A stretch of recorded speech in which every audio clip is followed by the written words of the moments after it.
Let's get to bring in our guest host for the hour. Senator John Barrasso is a Republican of Wyoming and the GOP Policy Committee chair. He's also an MD, Senator Doctor. And just in case, what was your?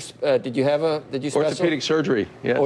So if one of us trips going over to the chairs or something, I can handle it. You can handle that. If I get a back spasm, you might be able to.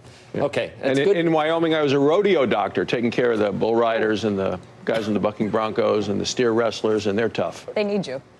They do. Yeah, stay close to that. Yeah, you should be right there. So before, I think we knew you were coming on last week. We did a pre-interview, talked all about NAFTA, talked all about North Korea. That was before what happened with the trade war being put on hold. So I don't know how you feel about this. How do you feel about it? And who's in charge? Is it the Kudlow-Minuchin or the Mnuchin-Kudlow wing or the Navarro-Lighthizer wing in the White House? You know, we had the president joined us last week at the Republican Policy Committee. We had the week before Larry Kudlow was there. So we continue to talk about trade, the economy, but the economy overall, we have a strong, healthy, and growing economy. It's important for kids coming out of college or high school. The job market has never been stronger in the last 10 years. We're very happy with where things are and where they're going.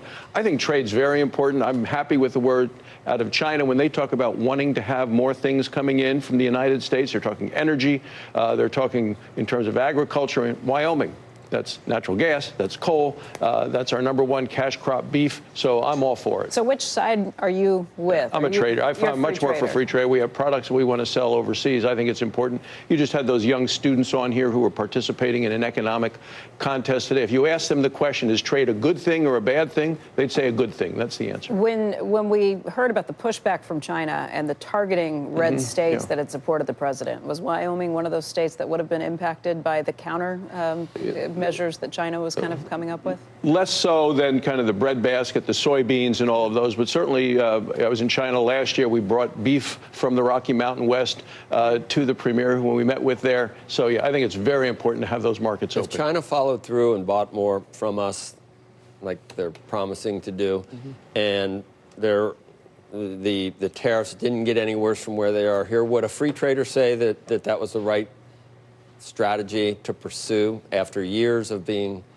perhaps getting the short end of the stick with China? I mean, and if you don't get a full-blown trade war, but you do get some concessions, would a free trader say that was the right thing to do? Yeah, it was the right thing to do. Of course, really? With China. So they're not so it's not diametrically opposed to Trump as whether. No, absolutely not. You know, it's a double-edged sword. We know what China does in terms of cheating, in terms of cyber, in terms of access to their markets. This doesn't change anything with the cheating. Secrets. Does this change anything with the cyber or the? How do we fix that? And China 2025, I mean, they're looking at having world markets and very other things, artificial intelligence, robotics. So they're looking far. Talking about technology, what did you think of Trump's initial tweets related to ZTE? Well, I thought that ZTE had been violating issues, that we should have withheld American products to them. Now that's been reversed by the president. There's a bigger play in terms of what's going on with North Korea and China and blocking the border from North Korea, from China into North Korea with the flow of dollars and the nuclear weaponry. So it's all part of a bigger picture. But I worry about national security with ZTE. So, and that's my concern. Should ZTE be used as a chess piece in this larger conversation that you've just described? Well, the president he's using it as a chess piece. What he's going to do, and but you don't the president. I have concerns about national security with ZTE.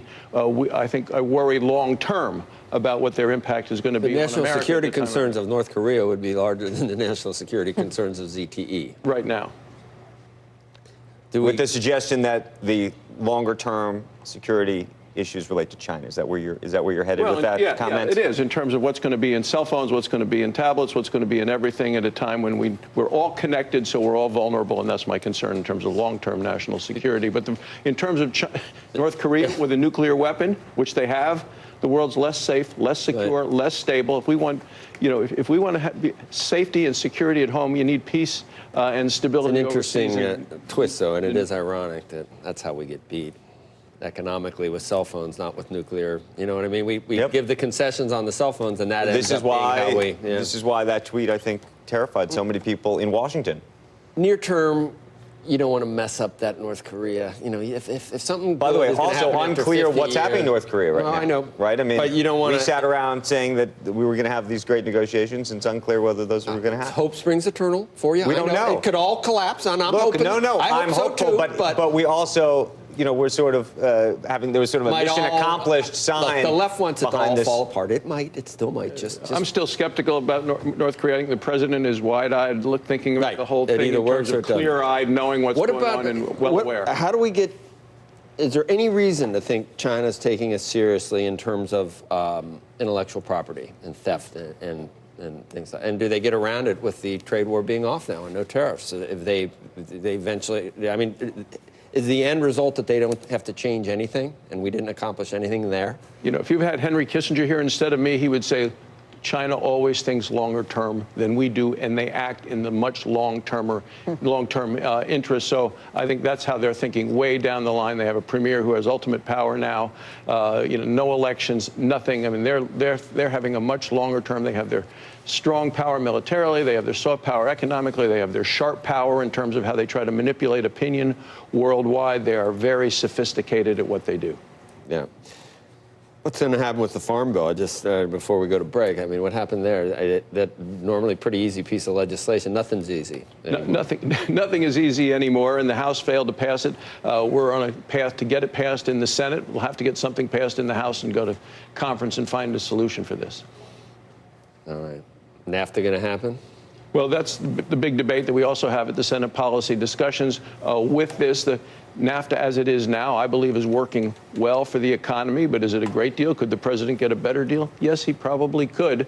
I would rather it not come to Congress. There's ways that Lighthizer has to do kind of a NAFTA light, if you will, without needing to go to Congress. It's a skinny NAFTA. You see that, Sorkin? It's like a skinny margarita. It's a skinny NAFTA. Is there such a thing as a skinny NAFTA that can be done? The question is, what can be done? How can NAFTA be changed to our advantage that doesn't have to go back to Congress to get another vote? To try to get this passed in Congress, I think, it's a lot of heavy lifting. And most people in Congress, and certainly the Republican side and the trader side, would say, let's leave it as it is. If you can, you know, work around the edges to improve it for the United States, absolutely do Can that. carpal tunnel start hurting right here where it's more likely down here, and you get the tingling. What is in the this where fingers. my wrist, I mean, it hurt, and it does hurt when I use my iPhone and do things Is like that that. the kind of medicine you practice? Well, it's decurvain stenosing tenosynovitis, and there's a nice little, you can either put He a just shot pulled in there, something you out can there. take anti-inflammatories, and if that doesn't work, I'm happy to make the little incision and release the tendon. Is it kind of like arthritis or something where it crunches down on it, or? Well, this is a tendonitis Let right me ask here. you one. can get Just too arthritis. tight. While I've got you here, I got Yes. this finger. Oh, boy. Suddenly, if it's like bent, there's sometimes I can't straighten it It's out, a and trigger it's so finger, painful. yes. Yeah. Huh? It's a trigger finger, right? Yeah. You've heard of this? I have, yes. You know, Alan Greenspan had the same thing that he talked to me about. So we'll be happy to visit with you, too, after. He's 98 or something. I mean, You're getting there. You're getting there. Senator, stick around. Joe's got a lot more He's not ailments 98, that he'd by the like to way. throw He's, at I think, you. 95. He's as sharp as can He is. be. He's Yeah. awesome. He's just He as is. sharp. I know. I mean, we can all aspire to be an Alan Greenspan at 93 or 94, whatever it is. I think 95. The senator doctor is sticking around with us. He's going to be here for the We hour. want to break. I got one more question for you. Yeah, wait a second. We'll wait This is a till the little break. bit. This is I don't want to share A with programming everybody. note for you. Let me hurry through this. We will hear from Treasury Secretary Stephen Mnuchin. That's coming up this morning at 8 a.m. Eastern Time, just 45 minutes away. When we come back, though, the China trade rhetoric pushing oil markets higher. We've got much more on crude right after the break. In the meantime, check out the futures at this hour. Been sharply higher this morning on the China potential deal news. Dow looks like it is up by about 237 points right now. S&P would open up by close to 16 points and the NASDAQ up by 48. We will be right back. You are watching Squawk Box on CNBC.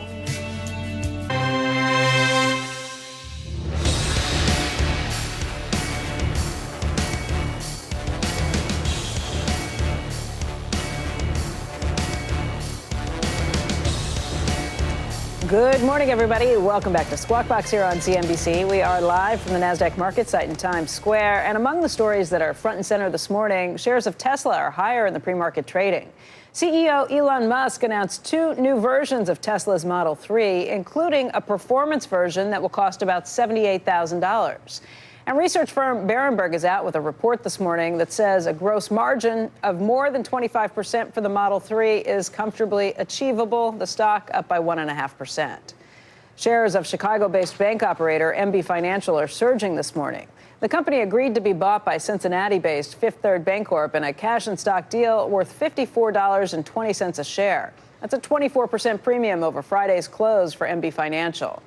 And the Avengers were finally defeated at the box office this weekend. Deadpool 2 topping the rankings with North American ticket sales of $125 million in its opening weekend. That ended a 3-week run atop the box office for Avengers Infinity War, which came in second place this time around. We were looking to maybe go somewhere. And that's all that was around, was either the Avengers or Deadpool. If you don't want to watch a superhero, what if I want to see Sense and Sensibility or something, Sorkin? Or, I'm so sorry, iTunes, my friend. Huh? iTunes. What if you want to go to a theater or something? There were no good kids' movies either. We looked around this. There's some dog animated thing. We almost ended up going, I mean... Oh, the Best in Show. Is that the... That's not what it's called. Best in Show is a great movie. Oh, something like that. Though, yeah. I saw it. But. All right. The president just tweeted, President Trump just tweeting, I asked Senator Chuck Schumer, why didn't President Obama and the Democrats do something about trade with China, including the theft of intellectual property, et cetera? They did nothing. With that being said, Chuck and I have long agreed on this issue, fair trade, plus with China that's going to happen. Then he tweeted that China has agreed to buy massive amounts of additional farm/agricultural products. Would be one of the best things to happen to our farmers in many years. Both that show one's dogs. Really, that's it. Show dogs. Yeah, yes. All right. Okay, we will get back to movies and Trump's Twitter feed in just a moment. But in the meantime, NAFTA talks are entering a critical stage as Congress is running out of time to vote on a deal. For the latest, we want to bring in Bruce Heyman. He's former U.S. ambassador to Canada. Ambassador Heyman, thank you for joining us. Let me start here. Trudeau said some relatively positive things about where things stood with the U.S. just last week. And then you heard Lighthizer say we're nowhere near a deal. He says there's gaping differences. Who's telling the truth? Well, both can be talking the truth. You know, two people can look at a glass half full and half empty and have entirely different perspectives, but both be accurate. But I will tell you, I think Representative Lighthizer has mismanaged this process from the beginning, and so has put us in a difficult place here today. And second, I would say that there are significant push and pulls going on in the Republican leadership, the business community, and the West Wing as to what the path ahead should be. There are paths now to getting this deal done, but they're narrowing quite rapidly as a result of what I think is mismanagement by Lighthizer. Okay, let's go to the mismanagement, and then I want to go to the paths. You look at this and you say there's mismanagement, and you look at this and mismanagement how? So there are two specific ways that I'd like to highlight, but there are many others.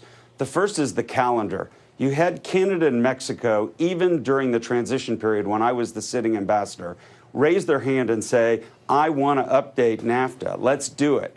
And there were meetings taking place very early on to do that. Here we are a year and a half out of the election, at least a year and a quarter out of the inauguration, and we have very little accomplished at this stage of the game. This should have been done in 2017 when there weren't conflicts. We have now in 2018 TPA, the Trade Promotion Authority. We have those deadlines. The second, we have a presidential election coming up on July 1st in Mexico. And the third, we have midterms in the United States. So all of this is jamming it. So that's number one. Number two way of mismanagement is you've laid proposals down on the table where you know full well that your partners, your best friend and your allies can't possibly accept. And so either you're doing that as a negotiating strategy, which seems crazy late in the game when you're jammed on the calendar, or you're being, it's just a hostile move and you don't want this done. So I think that we shouldn't be at this place right now. Okay, Ambassador, so hang on for just half a second because we have Senator Barrasso here, and I want to. He just put a challenge to you and to the party. What do you make of what you just said? Well, he's right about the Mexican elections. He's right about the fact that you don't want Congress to get jammed on this. I earlier said it'd be very difficult to get something passed through Congress. I think there are things that can be done. We need the trade. I think it's important. It's certainly good for my state and for the country. Had it proven to be successful, could it be a better deal? Yes. But I worry about Lighthizer approach, which is different than mine. Okay, so you're not that far apart. Ambassador, let me ask you, you talked about paths forward. Where do you see the fault lines and where do you see the path? So I'm in agreement with Senator Barrasso on how important this is to the United States. And what we're finding is Senator Grassley came out, Senator Toomey in an op-ed piece. We had head of Ways and Means come out just this last weekend and talk about we need to get this done. And so the paths are, you have the U.S. Chamber, by the way, you have much of the agricultural community. The paths of getting this done are twofold. One, let's take what we have, a lot of progress made in the automobile sector over the last few weeks. Let's get rid of these things that we know are no-go, non-starters like sunset clause and disrupting the dispute resolution. And let's come up with a deal that we can put on the table that we can get done very quickly. Otherwise, this is going to bleed on now and create further uncertainty to take us further into the year. And then in 19, we have the prime minister's election coming up in Canada. So, you know, I think we have to make a decision. Do we want something more comprehensive and longer term, and the risks are high, or do we want to accept what we have right now and let's get this wrapped up? Will you take what are we calling it? Skinny NAFTA? Skinny margarita? Was that the phrase? What does skinny NAFTA even look like? Well, skinny NAFTA looks like, so get this, there are 30 chapters of work to be done here on NAFTA. Nine have been done. So you have more than 2/3 of the work still yet to be done. We have to then agree where we are today and then hope that we get all of the details worked out between now and implementation. But I think that skinny means that we didn't get the comprehensive deal that we could have had a year ago had we taken this as seriously as we should have. Yeah, and skinny means it doesn't have to be ratified by the Congress. It does Correct. things that you want to get done. It does things you want to get done, but doesn't have to go to Congress for a full re-ratification.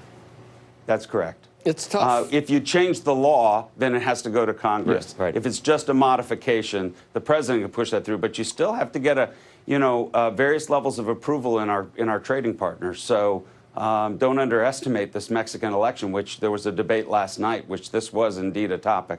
There was a time where we thought the president was saying, look, get this done by May because I want to focus on China. The NAFTA is less important in terms of trade than with China. Now China looks like it's almost, maybe it's not completely resolved, but that's going to be put on the back burner perhaps. And now we're back to NAFTA. Maybe that was more important all along. I don't know. $1.3 trillion in trade. I would say NAFTA is more important. It's our best friends. It's our allies and jobs here. Yeah. Okay. We're going to leave it there. Ambassador, good to see you, sir. Thank you. Good to see you. And coming up, General Electric in talks to sell its transportation unit to silly web tech. That stock and others on the move this morning is next. And then at the top of the hour, Treasury Secretary Steven Mnuchin saying that the trade war with China is on hold.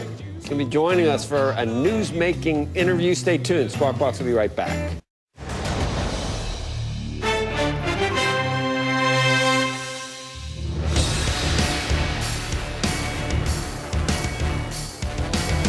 Welcome back to Squawk Box this morning. Some new data protection rules. They are taking effect in the European Union. It's happening on Friday. And boy, is it going to be a big deal. I imagine, actually, this is going to go down in history as one of the biggest. Here's a quick primer. It is called the General Data Protection Regulation, or GDPR. It applies to organizations within the EU as well as foreign companies that operate there. Companies won't be able to use vague or confusing statements to get customers to consent to give them data, and they can't bundle consent for different things. It must also be easy for customers to revoke their consent. Companies must notify regulators about a data breach within 72 hours of becoming aware of it. Penalties for violating the new rules start around $25 million, but could be as much as 4% of companies' global revenue. And you might, guys, I don't know if you got any emails in the past couple of weeks, if you've ever gone to Europe or spent any time there at hotels, they're starting to send different emails about consenting to receiving things, even though we're here in the United States. That's happening. There's a fantastic article, by the way, over the weekend about a team of people inside Facebook that are based in Germany now, who are doing all of the effectively keeping. They're basically deleting information, constantly looking at everybody's information in terms of privacy. It's fascinating in terms of how this is all going to play out. And most importantly, is important because of how regulations may play out here based on the success or failure of what goes on there. In the meantime, EU Competition Commissioner Margaret Vestager taking aim at Google on 60 Minutes last night. Just as well as I admire some of the innovation by Google over the last decade, well, I want their illegal behavior to stop. And that's what you feel has gone on? Not only do we feel it, we mean that we can prove it. Vestager said that her office scanned more than 1 billion search results and found Google was manipulating its algorithms to promote its own products over competitors. Google declined CBS's request for an interview, but provided a statement arguing it was not a monopoly in search and in search advertising, and saying it does not make changes to its algorithm to disadvantage competitors. Pretty good piece. I thought it was definitely from a certain viewpoint, though. They're very good at what they do. They have better algorithms than everybody else. Yeah.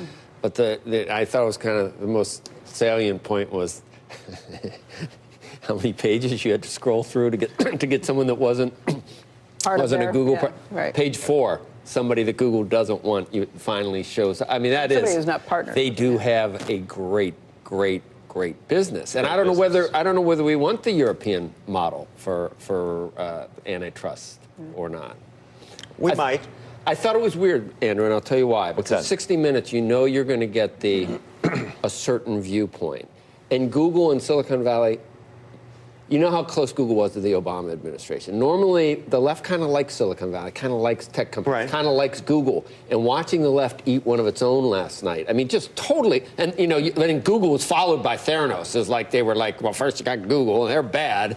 And Theranos is even worse. I mean, you know, it's 60 Minutes hates capitalism and everything else. So, no, not necessarily. Oh, yeah, they do. But do you know what I mean? Everybody hates fraud. Theranos is like a fraud. Theranos is a fraud. But Google, you saw Google. You saw how that they portrayed. The people that they quoted we knew exactly where they were coming from. The antitrust gentleman, for example. I mean, the stuff he said as fact was not fact. It's hard to put that on the right or the left, as you mentioned. They were close to Obama, not close to the Trump administration. So. I don't know. I love Google. I found myself thinking how great Google is, and it's just amazing that they're great because it's a monopoly because they're so good at what they do. Right? They don't. Other people had a chance. Other people had a chance to come in. Now they did a few things, maybe with getting on the phone as the search default of choice. I understand that, but if I see Bing, it's like, get me out of here. Or Yahoo. I don't want that. Where's my Google? Where's my Google? Come on, you're not going to stand up. I thought you loved just think Google. No, I think that Google does a great job. I just think that you have to try to respect the law, and you have Eric to. Schmidt, you almost love him as much as. Senator, as somebody who could actually play a regulator cracking down. What would you do about this? What do you think? You know, we're the party that said for every one new regulation, we're going to get rid of 2 old regulations. We're going to cut regulations. I don't see regulations coming in on this at this point. There you go.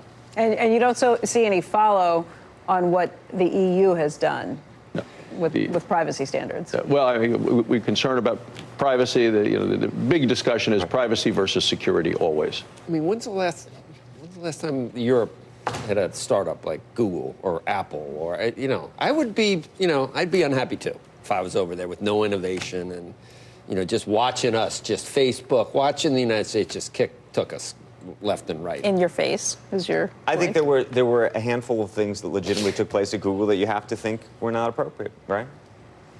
I don't know. You're game for it? I don't want Yahoo. I know that. Give me my Google. This worked really well, does it not?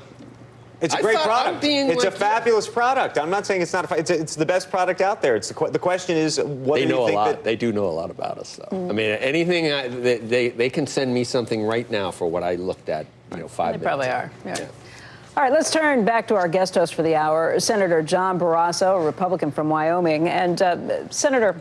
Let's talk a little bit about the midterm elections coming up, because that certainly has to have attention, not as much in the Senate, but especially in the House, about what's happening. Where do things stand? Who has the advantage right now? Well, a lot does have to do with the Senate, because we're the group that confirms judges. And President Trump, right now, 1 out of 8 members of the circuit courts in the United States are Trump-appointed judges. We have confirmed more judges in the last 14, 16 months for this president, in addition to a Supreme Court justice, than in the history of the circuit courts for the United States for any other president. So, so it does matter. Having a majority sets the agenda, and it's, right now we're at 51-49, and Senator McCain has been out ill, receiving treatment for his cancer. So in terms of the votes on any given day, it's turning out on partisan votes 50-49. So everybody has to be there. President Trump needs reinforcements. I'm working to do that. He's working to do that, and we have great opportunities. 5 states where Democrat incumbents are up in states that President Trump won by 20% of the vote last time. Thinking Indiana, North Dakota, Montana, you see it in Missouri as well, West Virginia with Joe Manchin, and the president is campaigning heavily in all of those states because he needs reinforcements in the Senate to continue to get his agenda. At the same time, Axios put out a story over the weekend saying that House Speaker Paul Ryan is in trouble because he's a lame duck speaker, and there are uprisings from the Freedom Caucus wanting things to go their way, that you could be facing another situation like you saw with the last House Speaker, with the Republicans not able to rule there. Well, you had the farm bill that went down, which was, I think, a surprise in the House. But, people make decisions about what somebody can do for them or to them. And if you're not going to stay as Speaker and the announcement has been made that he's leaving, the impact of that individual when trying to ask someone for their support for a number of reasons can make it much tougher, which is what they had happen in the House on Friday. Is that an argument for him not staying till the end of the year, as he's planned to do? I don't need to give the House advice. We don't need advice from the House and in the Senate. They'll have to make their own decisions. But I think it's important that we try to hold the House. That's where our focus is as well. I think having Nancy Pelosi as Speaker of the House, in terms of where we are with our economy and with the growth that we've had, I think it would be harmful and would slow down the things that we have going now in America with this, great job market, with unemployment rate at 3.9%, with the best consumer confidence that we've had in 18 years. She said she wants to reverse the tax cuts. I mean, what's that going to do to an economy? If you want to jumpstart an economy, you cut taxes, you get rid of regulations, and we have done that across the board, and you unleash energy, which is why we're doing so well right now in America. I have a political, somewhat divisive question. There was another school shooting on Friday in this country, and there is a divergent view on what to do about guns in this country. What do you think should happen as a result, not just of Friday, but what's happened literally over the year, which has been unprecedented? You need safe, secure schools. Children and parents should not have to worry when they go to school in the morning that child's not coming home that night. And what would you do about it? Hardening the schools themselves. They thought they had that situation under control. In Texas, it finds out that they didn't, even though they had officers in the building. So that we're continuing to look for the best ideas, working with others to see what we can do and best to prevent this from happening. But I don't think going about this, you said bump stocks. I think you don't like AR-15s. And you want to go to 21, and you want to do universal background checks. Which of those remedies would have done something different? In this case, it wouldn't have. One of the things we haven't talked about, actually, because it was a revolver and a shotgun. And I'd ask him about it, though. There's a handgun and a shotgun. Legally registered to us. They were legally registered. So here's other than hardening up the school, what would have worked? One of the other conversations about this has been in instances where children effectively steal or take guns from their parents. Right. Whether you actually want to hold the parents responsible. Right. It's actually a very interesting question. Meaning, if you don't lock up your guns and make them truly locked, should the parents be responsible for this murder? There's a lot of things on the edges. No, I'm asking the question. If you're going to have a gun in your home, and your kid is going to be able to take the gun and go kill people, do you have a responsibility in it at all? We did it with government offices. We did it with airports. We did it. We have hardened up. Washington, D.C., the schools are much more secure in terms of. That's one option. I'm not taking it off the table. I'm asking the other question. With 300 million guns in the country right now, do you start confiscating them, or do you assume they're going to stay? Or do you hold the people who own the guns responsible? And I'm asking the senator the question. You have a 17-year-old adult, young people that can go into the military and use firearms to keep us safe. Not at 17, but yes. But at 18, you'd mentioned 21 is the age. I don't think any of those laws are going to pass. Right. You're going to have local decisions made about arming teachers. That was a discussion Right. in Texas. That's a local control issue. I think those discussions are going to continue. I think we have to make the federal resources available to harden schools in ways that will protect our children. Okay. Senator, I want to thank you for your time and for being with us this morning. And we didn't get to infrastructure. We're going to pass a major infrastructure bill tomorrow in the Senate, a bipartisan bill in the committee that I chair. Does it pass and become law? I believe it will. Yeah, this is the American Water Infrastructure Act. It streamlines regulations, makes it easier to get so many of these projects done. Thank you, Senator. Thanks for having me.